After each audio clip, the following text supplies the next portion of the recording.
Hi, everyone. Thank you for joining in today. Definitely from last week, I appreciate you guys' prayers. I appreciate the messages, the DMs, and everything that you sent and reached out.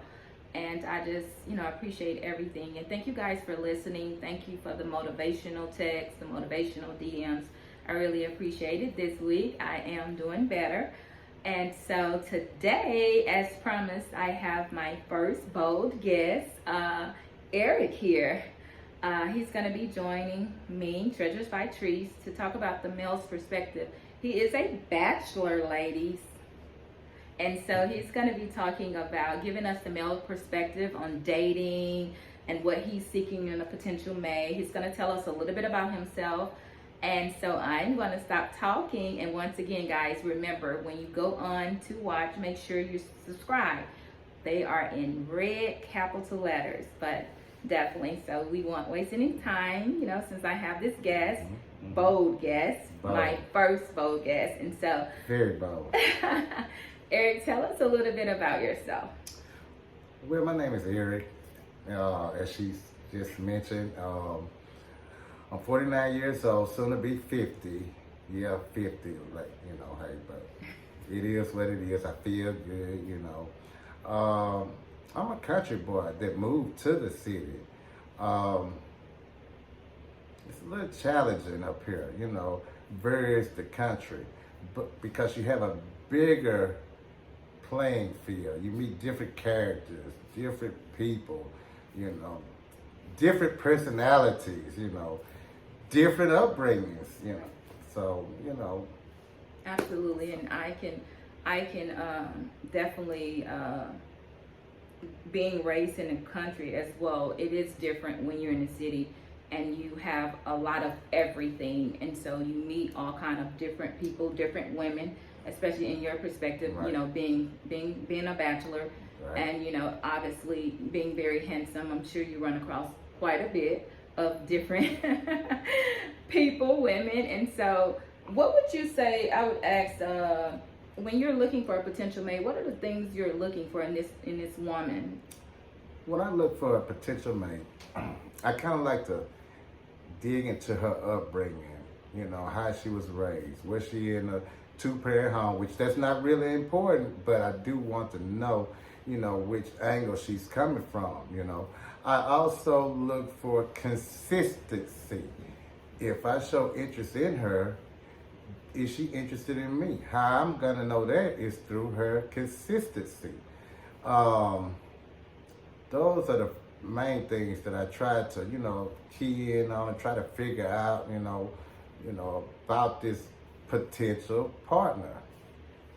And so when you meeting these women, and whether it be organic, meeting, walking up to them and meeting them out in public places or online dating, I would say for me as a woman, a single woman, one of the things that I see first is making sure that they have that relationship with the Lord. Right. Because that is the foundation, and so how important that is that for you? For me, that is very important that you have a relationship with God. It's pretty much at the top of the list for me, because if you don't love God, it's no way that you can love me properly, because God gives you everything. He wakes you up, He feeds you, He provides for you, health and strength. These are things, health and strength, these are things that I can't provide for you. So if you don't have a relationship with God, then hey, it's pretty much a wrap. And I have ran into some women that, stated that, hey, they didn't believe in, they believe in a higher power, but God, you have to say God to me. That higher power could be anything, Absolutely. So what do you do in those situations? Do you bid them by, or do you deal with them at all? Well, in those that's funny. In those situations, I'm not a rude guy.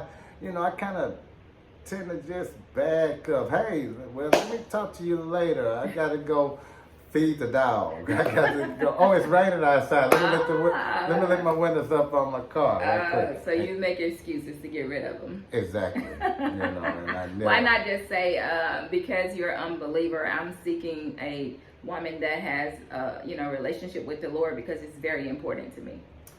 Well, she might feel that her, first of all, I don't want to come off rude or judgmental. That's the first thing.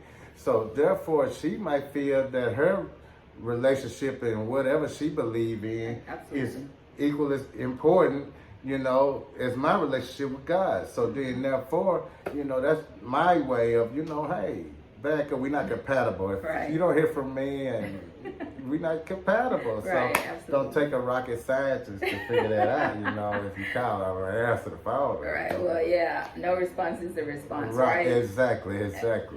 Okay, well, good, that's correct. Right. Hey, and so I would say, as a single bachelor, what are some of your turnoffs when you meet potential dates and potential women that you might be interested in getting to know? What's some of the main things that usually turn you off?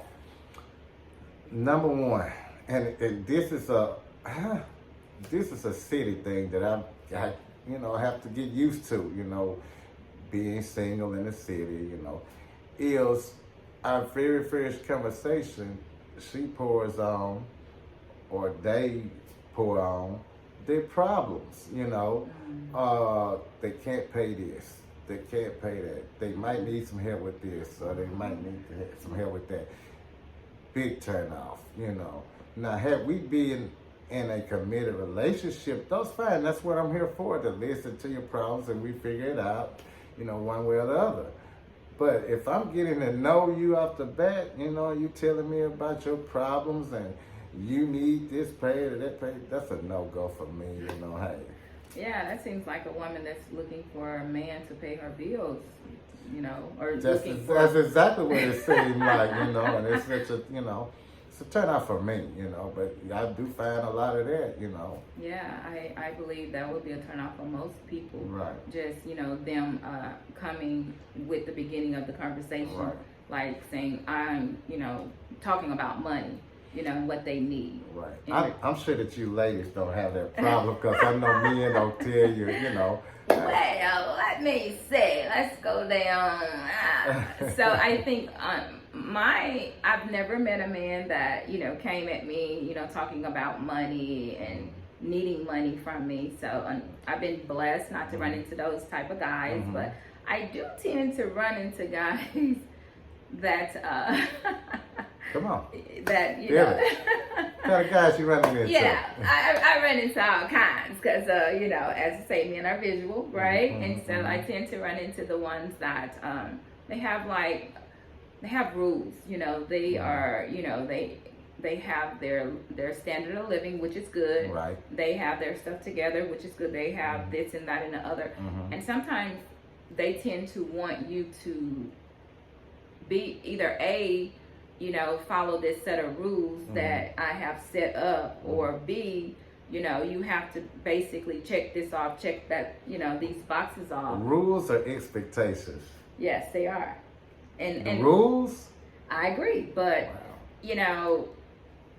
there has to be a leeway, right? You can't, just because you're very successful, and we talk about men that look like you, women we do that, you guys, we tend to have options, right? And so when there's options, sometimes you can miss, what God sent to you because you have so many other options. And so you just never know what you're going to get in the city, especially being single. And he and I both are unfortunately single. So you just don't never know what you're going to get these days. And so you have to just be able to, differentiate what's good, what's bad, the compatibility, the connection, the vibes, and everything. Right. So do you enjoy being single? A bachelor? Do you? In my younger years, hey, single was the thing to be. Hey, I can do what I want to do and chase who I want to chase. In my older seasoned years, single ain't what it is. Because you have to get to know people. You have to figure out people. Are they for you? You know, it's just a big, and me myself is draining. And, you know, I can be doing a lot of things and putting time and effort in it. Is she running game on me? Does she really care about me? I mean, I feel that at my age, I should be married, settled down, you know, house on the hill, you know. Right. That's where I feel. Unfortunately, life happens. So I'm right here, you know, trying to figure it out, you know. Well, hopefully, I'm sure that, you know, as you go along, you'll eventually meet the person that God has for you. Mm-hmm. And so, I guess one of my other questions would be like, what are some of those challenges like you're facing as a bachelor? As you say, you know, at 50 years old, you're ready to settle down, you're ready to meet your queen, but you know, you face challenges in dating, because I face challenges, right. you know, because I'm at a point now where I'm like over it, right? You know, no online dating. If I meet them organically, cool. If not, I'm, you know, more focused on my work, my podcast, you know, finishing, you know, real estate, just other things. I'm open to date. Right. You know, my expectation is to meet somebody, but at the same time, I had to make it not a priority anymore, because I do not allow people to waste my time. And you and I shared in that, we talked about that, because we don't have a lot of time here. And as you know, we all face COVID, right? Right. So I'm stingy with my time and stingy with my ear. So if I'm gonna, you know, give a man like the time to be on the phone with them every day, to spend that time where I'm actually having to carve it out of my schedule, he has to be a person that that's truly being intentional about, you know, me becoming his, you know, woman or wife, or in a committed relationship. Because you run into, like, you end up spending your day talking to several different people, and you've wasted 6 hours of your day on the phone, you know, getting to know, you know, different people. So how do you balance that? It's aggravating sometimes, because when meeting, you know, ladies, or a particular lady that you're really interested in, you know, you might, like you said, spend all day long talking to them on the phone. Fortunately, I'm able to talk on the phone all day long, you know, because I'm sitting in a truck, you know, driving, you know, 12, 13, 14 hours a day. So one, I spend all of that time talking to them and, you know, getting to know them. Done told them a lot of my personal business, my beliefs, and then you don't hear from them after 2 or 3 days of conversation. So it was a waste, you know. Yeah. And that's a big challenge right now. So therefore, when I do meet someone, do I want to go off into my life history, or, you know, and for 2 days and then they're gone? I don't want everybody that I run into know everything about me, you know, like that. You know, some of my, where I'm from, you know, how many kids, what's their name, stuff like that, things that is personal information that you share for this 2 days of conversation. Yeah. That is a big problem right there, you know, for me, you know. And so therefore, another thing, consistency. That's where the consistency come in at, you know. And I meet ladies from a gas station, Kroger's, through Facebook. I imagine, look at you. Like, I imagine you probably, you know, options, right? Options. You know, hey, I don't just know. saying. I won't say all of that. I'm just a plain James brother, you know, trying to make it. But, you know, so it's a lot of people in those particular places, especially, you know, social media. You know, that's a broad platform. Yes. And you have to know what you want. You have to, if you key in a particular person, you know, hey, I want this person. And as soon as you key in a particular person, here comes Jane or Jill, you know, that might look better than who you're talking to, might be finer, but they don't have the qualities, the wholesome qualities that the person you're talking to have, you know. Absolutely. That can be a distraction if you're not Absolutely. careful. And I'm sure it is with, you know, you ladies too, you know. Yeah. So those are different challenges. You have to be mentally ready and know what you want, you know what you can deal with, know what you can bend with, you know, and hey, take it from there.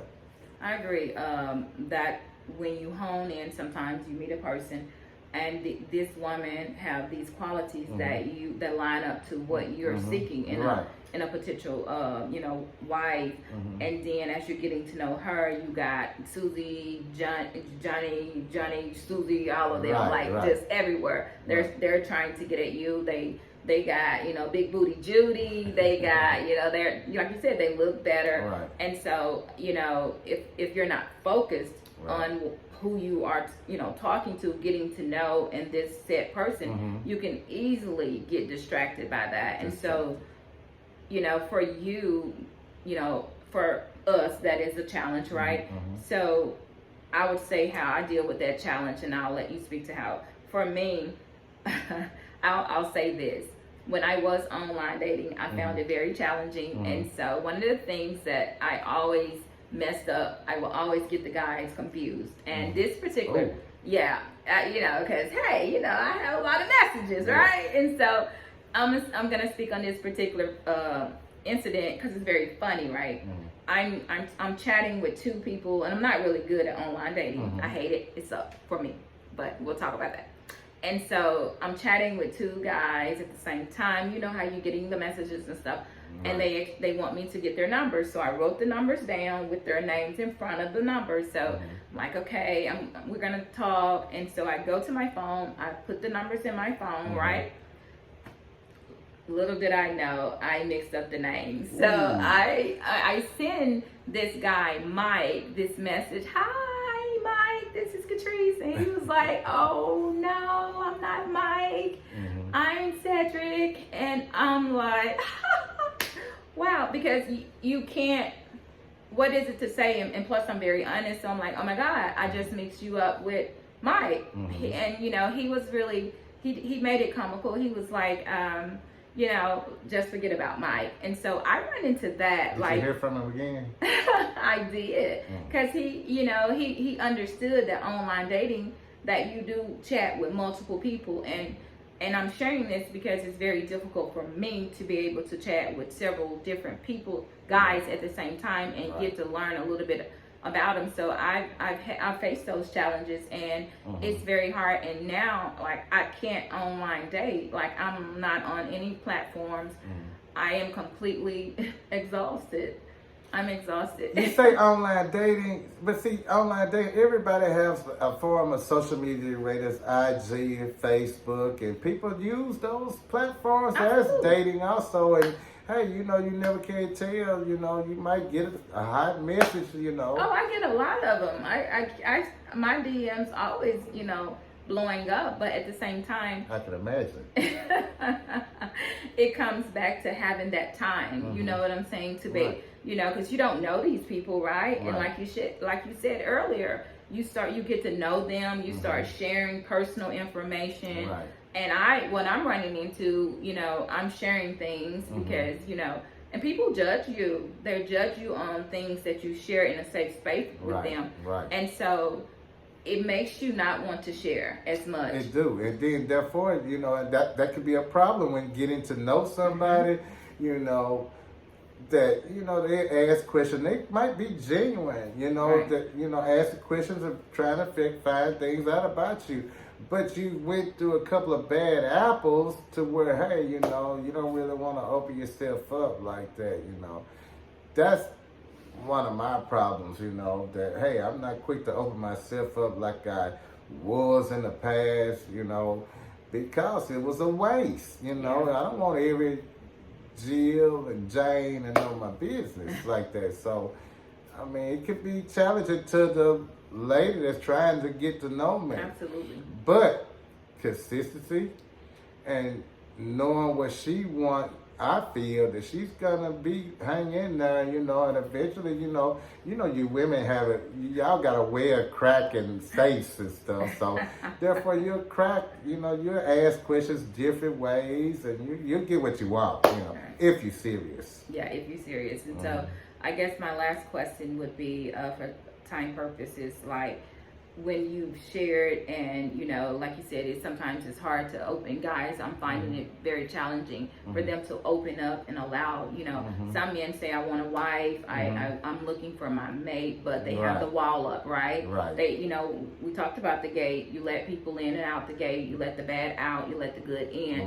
But I've met several that have a complete wall up, and they make it about you, and they try to find faults within you when the problem is them, but they don't see the problem with them. And so, like, what do we do, like, when you have this wall, because some women will try to stay, and I was one of those women in one particular relationship trying to penetrate that wall, but he wouldn't let me in. He didn't want me. He basically refused my love. So, what, as a man, I'm not sure. You can speak to what you have up, because I don't know what you have up. So I'll stop talking. It's a difference in a scorned man and a hurt man. A scorned man, it's hard to bring him back. He's scorned. But a hurt man, as ladies, y'all could be nurturers and bring us back. That's in y'all, DNA to be nurturers. And if you really like, a guy, we all been hurt, but when us as men get hurt, once we open up and you hurt us, I mean, hey, that's what I call it, hurt, because I've been hurt. Scorn is, hey, scorn you pretty much out of there. Yeah. It's hard to come back. It's hard to come back, Yeah. But a hurt man, you can bring a hurt man back, you know what I'm saying? Through nurturing, through trust, through respect. Respect, that's on top of my list also, respect, Because if you respect me, I could trust you. If I trust you, I feel that you won't do me any kind of way. Once there's no respect, it's nothing. So that's big on my list. I hear people say, oh, respect is earned. I give respect off the rip, until proven differently. Absolutely. So those are the things that, how you have to distinguish the two. A scorned person and a hurt person. You can always nurture a hurt person. That's just like if you got a cut on your leg or your arm, you can nurture it. It's gonna heal up. But a scorned person, it's always gonna leave that mark there. It's gonna be an open wound. Open. Yeah, and that, I'm glad you said that like that, because I never heard it, I never heard it said like that, and that's why I always like, to have the male's perspective, your perspective, and because that's so true, because a wound that's open, and you're not trying to get it healed, it's just going to remain open, because unfortunately, some women have done a number on some men's heart until they are scorned. And until, you have to do the work, because we can't expect people that hurt us to fix us and heal us. So we have to do the work. And it sounds like you've done the work. Hey, I'm a work in progress. All right. Guys, I really appreciate you listening in. Like I said, I thank you, Eric, for allowing me to invade your space. And thank you for having me. Absolutely. Definitely make sure you are subscribing. It's in red. Leave comments and hit the notification bell, and that will notify you when I'm posting. And so as next week, I'm going to have another guest. And guys, I am doing better. I'm still sad, but I got a smile on my face. So continue to pray for me, because, moms are moms, right? And so, Eric, thank you. Thanks for having me. And so, guys, I'm going to end there. Make sure you are subscribing. And thank you so very much for watching Treasures by Trees. Until next week, we'll chat again. Bye.